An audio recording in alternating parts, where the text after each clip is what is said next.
Hello everyone and welcome back to our YouTube channel. In this video, I'm going to show you how to fix Roblox error 529. First, we'll start with something very simple yet powerful. So over the time, apps store temporary files to load faster, but sometimes those files get corrupted and the app starts acting weird. To resolve this issue, we will first head over to our device settings. From here, scroll down and tap on General.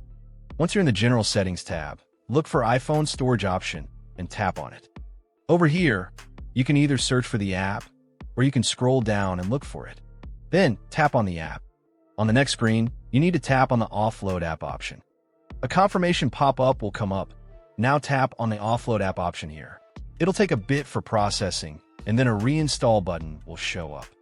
Simply tap on it to reinstall the app. This should resolve the issue, but if it doesn't, then you need to check if the app is running an older version. Head over to App Store. From here, double tap on this search icon in the bottom right corner, and then search for the app. Once the app comes up in the search result, and if you see this update button right next to the app, simply tap on it to make sure you're running the latest version of the app.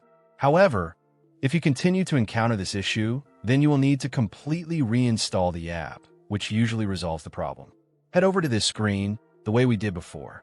And over here, tap on the Delete App option here to uninstall the app from your device. A confirmation pop-up will come up. Now tap on the Delete option here. Once uninstalled, open up App Store and search for the app in the search bar. After the app comes up in the search result, simply click on this cloud icon to install it back onto your device. Hopefully, this resolves the issue. If it does, consider sending a super thanks to support our channel. And also don't forget to hit the subscribe button. We'll see you in the next video.